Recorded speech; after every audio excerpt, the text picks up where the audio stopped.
নমস্কার,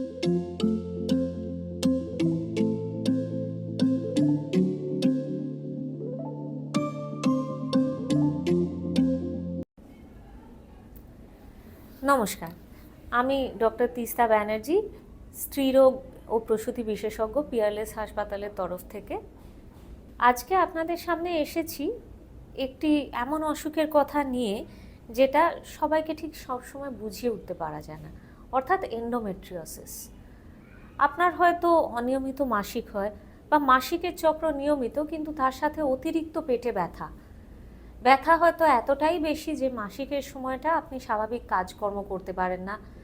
আপনার স্বামীর সঙ্গে ইন্টিমেট হওয়ার সময় আপনার সমস্যা দেখা দেয়, এবং অনেক সময় হয়তো এতটাই বেশি ব্যথা হয় যে মাসিকের সময় পায়খানা করতে গেলেও পায়খানার রাস্তায় ব্যথা যন্ত্রণা শুরু হয়ে যায়। এই জায়গা থেকেই অনেক সময় ডাক্তারবাবুরা বলে থাকেন যে আপনার বোধহয় এন্ডোমেট্রিওসিস আছে। এখন এন্ডোমেট্রিওসিস জিনিসটা কী?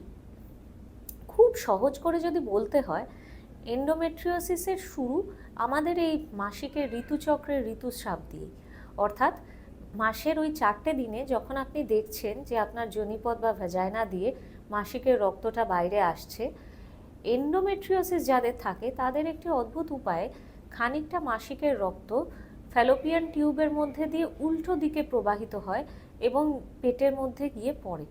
সেটার কারণেই পেটের মধ্যে একটা ইনফ্লামেশন বা প্রদাহের শুরু হয়।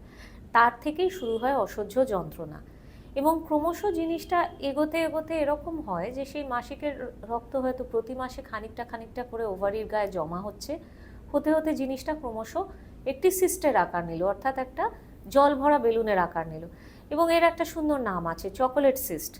যেহেতু রক্তটা জমাট হতে হতে হতে হতে চকলেটের মতো একটা কালচে খয়েরিচে রং ধারণ করে, সেইখান থেকে এর নাম চকলেট সিস্ট। আর তার সঙ্গে সঙ্গে অনেক সময় দেখা যায় যে আশেপাশের অঙ্গ প্রত্যঙ্গগুলি, অর্থাৎ পায়খানার রাস্তা মানে রেকটাম, বা ইন্টেস্টাইনস মানে ক্ষুদ্রান্ত্র, অথবা ওভারি জরায়ুর সঙ্গে একদম আঠা দিয়ে আটকানোর মতো সাঁটিয়ে লেগে আছে। এখন এন্ডোমেট্রিওসিস আমরা বুঝবো কিভাবে? আজ অবধি পরীক্ষা নিরীক্ষার মাধ্যমে খুবই সীমিত তথ্য পাওয়া যায়। পরীক্ষার মাধ্যমে এন্ডোমেট্রিওসিস বোঝার কয়েকটা উপায় আছে। এক, আলট্রাসাউন্ডে বা সিটি স্ক্যানে দেখা গেল যে আপনার ওভারি জরায়ুর সাথে একদম আটকিয়ে আছে, অথবা চকলেট সিস্ট। এগুলো হচ্ছে সবই খানিকটা বলতে পারেন ব্যাক ক্যালকুলেশন, যার দ্বারা আমরা আন্দাজ করি যে এন্ডোমেট্রিওসিস আছে। প্রত্যক্ষভাবে এন্ডোমেট্রিওসিস প্রমাণ করতে গেলে যেটার প্রয়োজন সেটা হলো ডায়াগনস্টিক ল্যাপ্রোস্কোপি, অর্থাৎ নাভির কাছে একটি ছিদ্র দিয়ে পেটের মধ্যে ক্যামেরা প্রবেশ করিয়ে দেখা যে এন্ডোমেট্রিওসিসের প্রমাণ আছে কিনা।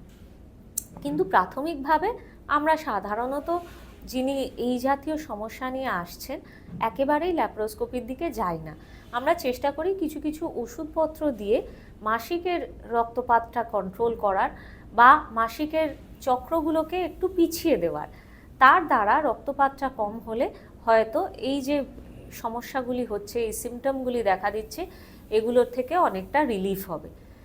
এন্ডোমেট্রিওসিস সম্বন্ধে আরও অনেক তথ্য জানতে আপনার বিশেষজ্ঞের সঙ্গে যোগাযোগ করুন। নমস্কার।